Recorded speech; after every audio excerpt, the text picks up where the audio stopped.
Tu veux réussir en tant qu'online business manager en 2024, mais tu ne sais pas par où commencer? Alors écoute bien car cette vidéo est faite pour toi. Quand j'ai démarré en tant qu'online business manager, j'étais comme toi. J'avais aucune idée de comment structurer mon offre ou attirer mes premiers clients. Aujourd'hui, j'ai accompagné des centaines de personnes avec ou sans expérience à devenir OBM et obtenir plus de liberté dans leur vie. Et je peux t'y aider également. Mais attention, réussir en tant qu'OBM ne se fait pas du jour au lendemain. Il faut suivre une méthodologie bien précise que je vais te dévoiler. Donc dans cette vidéo, je vais te partager la roadmap complète avec toutes les étapes qui m'ont permis de devenir OBM et de générer plus de 15 000 € par mois pour que tu puisses y arriver toi aussi. Allez, c'est parti. La première étape est probablement l'une des plus importantes, c'est d'être bien au clair avec ce qu'est une online business manager. Je vois beaucoup trop de personnes qui se collent l'étiquette d'OBM, mais qui en réalité se contentent d'être des assistantes plus comme je les appelle, qui se contentent de libérer du temps à leurs clients en reprenant simplement l'exécution de tâches opérationnelles dans leur business. Alors avant que je t'explique la suite, laisse-moi te rappeler ce qu'est une online business manager, comme ça on est sûr qu'on reste aligné pour la suite. Une OBM, une online business manager, c'est le bras droit d'un entrepreneur. Son rôle principal, c'est de structurer l'entreprise, de gérer les opérations du quotidien, de coordonner les projets et de superviser les équipes et de s'assurer que tout ça fonctionne sans accroc. L'OBM, c'est la personne qui est responsable de la gestion et de l'optimisation des processus internes de l'entreprise pour garantir son bon fonctionnement et sa croissance. Ce dernier mot, il est crucial. Ton rôle premier en tant qu'OBM, c'est d'aider ton client à croître. Et pour l'aider à croître, tu vas structurer son business pour lui permettre d'aller atteindre le prochain palier de croissance. Les entrepreneurs qui embauchent des OBM, ils recherchent de véritables bras droits pour les épauler au quotidien. Pas seulement quelqu'un qui va les soulager de tâches opérationnelles. C'est vraiment quelqu'un qui va être en mesure de brainstormer avec eux pour mettre en place des stratégies de croissance. Maintenant que tout ça est clair, la deuxième étape, c'est d'avoir une méthodologie pour accompagner tes clients. Avoir des compétences, c'est bien, c'est nécessaire, mais je le constate tous les jours, les personnes qui sont attirées par le rôle d'OBM, elles ont bien souvent déjà tout un tas de compétences requises pour se lancer. Elles ont déjà exercé dans leur ancien métier des rôles similaires, elles ont déjà géré des projets, elles ont parfois déjà managé des équipes. La seule chose qui leur manque pour accompagner leur tout premier client, c'est une méthodologie qui a fait ses preuves et qui permet à leurs clients d'obtenir des résultats concrets. Souvent, on pense qu'avant de signer son premier client, il faut se former à toujours plus de compétences. Mais ça, c'est vraiment une grosse erreur. Je te rassure, je l'ai moi-même commise à mes débuts. Je me suis beaucoup formée à tout un tas de compétences, de techniques, des outils. J'ai aussi passé tout un tas de certifications. Tout ça dans le but d'essayer de soigner mon syndrome de l'imposteur et d'essayer tout simplement de me sentir légitime pour accompagner mes clients. Mais tu sais ce qui s'est passé ? En fait, ça n'a rien soigné du tout. Mon syndrome de l'imposteur était toujours là et ça l'a même renforcé parce que plus je me formais, plus je me rendais compte de tout ce que je ne savais pas encore et plus j'avais envie de me former davantage. Je me suis retrouvée dans un cercle vicieux comme un petit peu la roue du hamster et finalement, j'avançais pas réellement. L'un des gros pièges, vraiment, quand on débute, c'est de croire qu'il faut tout savoir avant de se lancer. C'est pas vrai. T'as pas besoin de maîtriser tous les outils du marché. Tu dois te former juste à temps, c'est-à-dire au fur et à mesure que tu évolues. En tant qu'OBM, t'as la chance de pouvoir apprendre constamment. Mais pour ça, t'as besoin d'être confronté à de vraies problématiques et donc de commencer très rapidement à travailler avec tes premiers clients. Et c'est pour cette raison d'ailleurs que dans notre programme OBM Squad, on donne à nos membres une méthodologie complète pour délivrer leurs clients et qu'ensuite on les pousse à aller signer ce fameux premier client dès les premières semaines. C'est grâce à cette méthodologie qu'on leur transmet qu'elles peuvent monter en compétences concrètement et c'est grâce à cette méthodologie également qu'elles obtiennent la confiance nécessaire pour aller se challenger et signer ce fameux premier client dès les premières semaines. Tout simplement parce qu'elles savent qu'une fois qu'elles auront signé ce client, elles vont pouvoir dérouler tout ce qu'on leur enseigne et elles vont surtout pouvoir délivrer des résultats concrets à leurs clients. Mais tu te doutes bien, il ne suffit pas simplement d'avoir une méthodologie et des compétences pour réussir en tant qu'OBM. Tu dois aussi structurer correctement tes offres pour attirer les bons clients. Mais tu vas me dire comment structurer mes offres pour qu'elles se vendent pratiquement toutes seules et sans qu'elles ne dépendent de mon temps. Ça tombe bien parce que c'est exactement ce qu'on va aborder dans le point suivant. La troisième étape pour réussir en tant qu'online business manager, c'est de structurer tes offres et ton business. C'est-à-dire savoir exactement ce que tu proposes, à qui tu le proposes et comment tu vas délivrer ce service. Il y a beaucoup d'OBM débutantes qui font l'erreur de se lancer sans avoir une ou plusieurs offres claires, ce qui rend les étapes de prospection et de conversion beaucoup plus difficiles. Tes offres, elles doivent répondre à un besoin spécifique. Les entrepreneurs que tu cibles, ils sont souvent débordés et recherchent une personne qui va pouvoir leur apporter une vraie solution à leurs problèmes. Ils veulent pas, comme je te l'ai déjà dit, simplement quelqu'un pour déléguer des tâches. Ils veulent un véritable bras droit stratégique qui va les aider à structurer leur entreprise. Et c'est pour cette raison que tes offres, elles doivent être bien définies et axées sur des résultats qui sont tangibles pour ton client. Quand j'ai structuré mes offres, je me suis concentrée sur une problématique spécifique que mes clients rencontraient. Ils passaient beaucoup trop de temps à gérer les opérations de leur entreprise au lieu de se concentrer sur la croissance de leur business. Mon offre principale, c'était donc de les aider à mettre en place une machine opérationnelle pour les aider à sortir des opérations quotidiennes et se concentrer sur des tâches à plus haute valeur ajoutée. Tout simplement pour permettre à mes clients de se reconcentrer sur des tâches que seuls eux étaient en mesure de faire. En étant au clair sur ce que je proposais et sur ma méthodologie pour les accompagner, j'ai pu attirer les bons clients à moi. Une bonne stratégie pour structurer ton business, c'est d'avoir une échelle de valeur pour tes offres. Une fois que tu es au clair avec le point numéro 2, c'est-à-dire la méthodologie, tu peux créer des offres en lien avec les différentes étapes de cette méthodologie. Par exemple, dans OBM Squad, notre méthodologie, elle repose sur 3 phases. Simplifier, systématiser, scaler.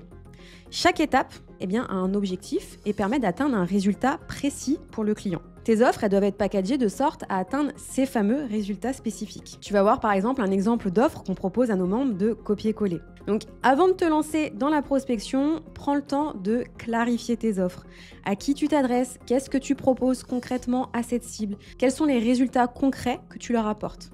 Ces éléments, ils doivent être clairs pour que les prospects avec qui tu échanges te disent que tu possèdes exactement la solution à leurs problématiques et donc qu'ils aient tout simplement envie de travailler avec toi pour ce résultat.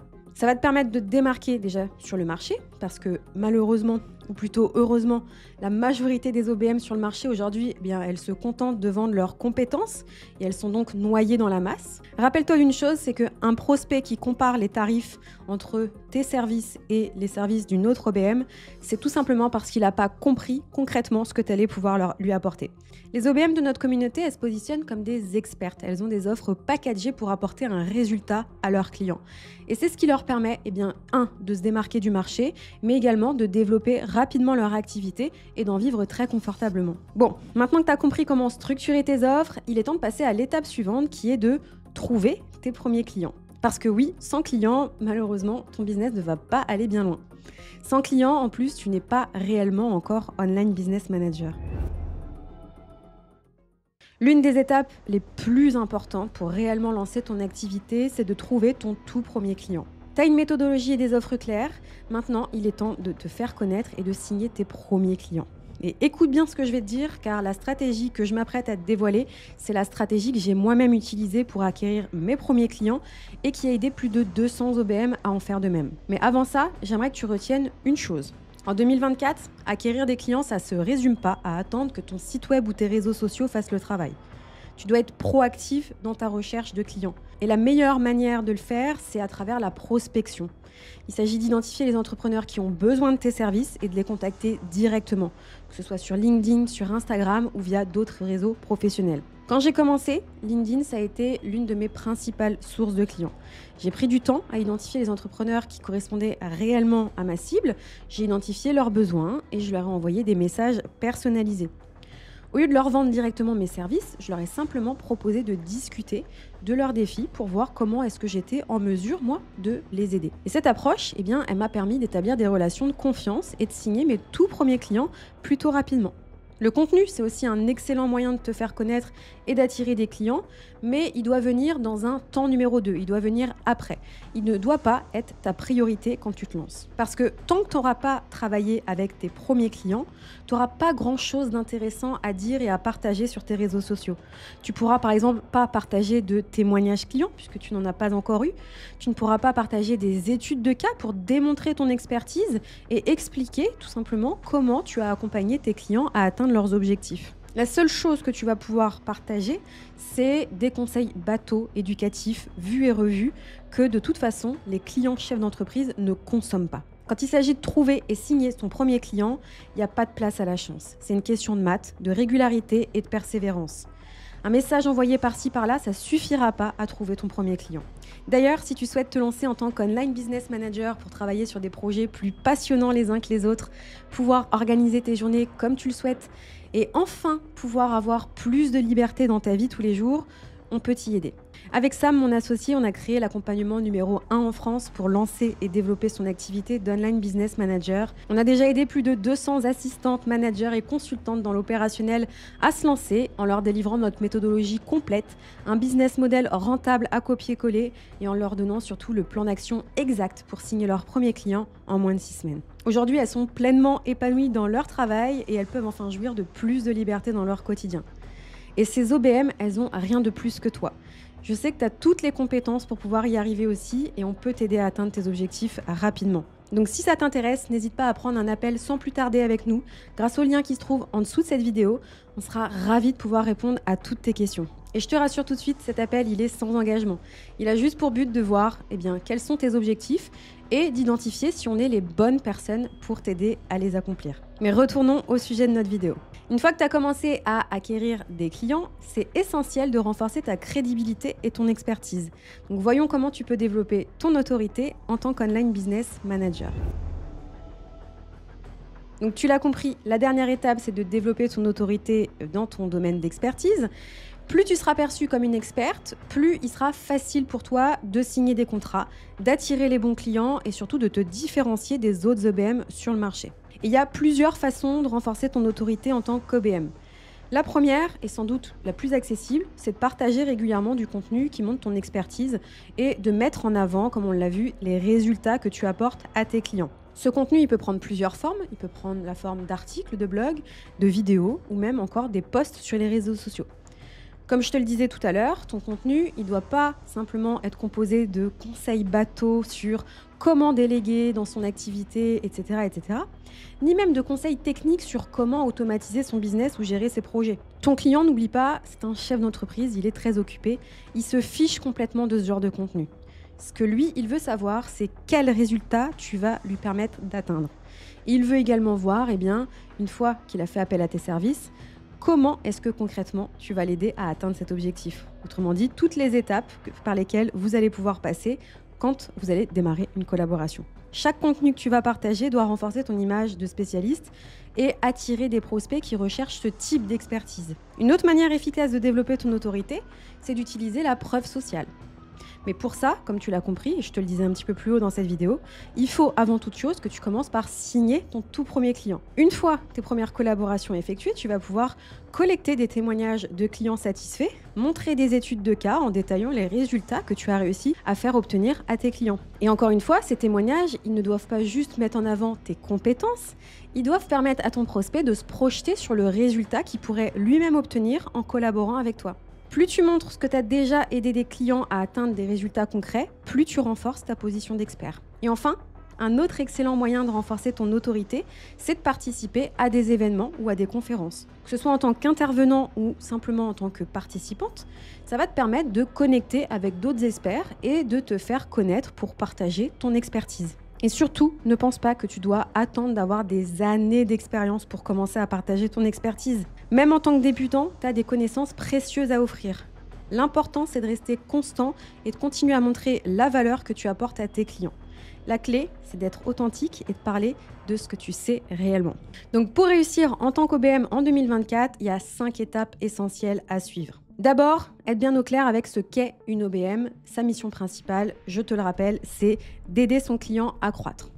Ensuite, il te faut une méthodologie sur laquelle t'appuyer pour délivrer un résultat concret à tes clients. Structurer ton offre de manière claire et simple et savoir exactement ce que tu proposes, à qui tu t'adresses, ça va te permettre de signer tes tout premiers clients beaucoup plus facilement. Ensuite, tu dois structurer tes offres autour de cette fameuse méthodologie pour que chacune de tes offres reflète bien un résultat spécifique que tu vas apporter à ton client. Quatrièmement, pour vraiment lancer ton activité, il faut que tu ailles signer ton premier client en tant qu'OBM. C'est indispensable, sans ça, je le rappelle, tu n'es pas encore online business manager. Et enfin, tu dois développer ton autorité en partageant ton expertise et en te positionnant comme une experte dans ton domaine. En développant ton autorité et en étant perçue comme une experte, tu vas attirer naturellement à toi des prospects qui reconnaissent la valeur de ce que tu offres. Et plus tu seras perçu comme une experte dans ton domaine, plus il te sera facile de convaincre tes prospects de travailler avec toi. Si tu souhaites aller plus loin et qu'on t'accompagne personnellement à te lancer dans cette nouvelle activité pour pouvoir enfin prendre plaisir dans ton travail et avoir plus de liberté au quotidien, rejoins-nous et les plus de 200 OBM qu'on a accompagnés dans notre programme OBM Squad. On sera ravis de t'accueillir et on va t'accompagner de A à Z pour que tu puisses y arriver rapidement. Donc passe à l'action, réserve dès maintenant un appel avec nous en cliquant sur le lien qui se trouve en description. T'as rien à perdre en réservant cet appel, il n'y a pas d'engagement, je te le rappelle. Au pire des cas, tu repartiras avec plus de clarté et beaucoup de conseils pour te lancer. Voilà, tu connais maintenant la roadmap exacte pour te lancer en tant qu'online business manager. Si tu veux aller plus loin, j'ai publié une formation gratuite d'1 heure que tu retrouveras en cliquant sur le lien qui s'affiche juste au-dessus. Et moi, je te dis à la semaine prochaine pour une nouvelle vidéo.